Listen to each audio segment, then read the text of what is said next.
Do you want to draw this one? You just need to follow my steps. Look at the direction and shape of my lines or curves.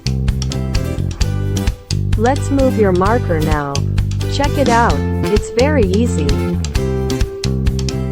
Just make lines like this. We don't need complicated theory. Let's draw together. Don't be afraid of being wrong. Everyone has their own artistic soul.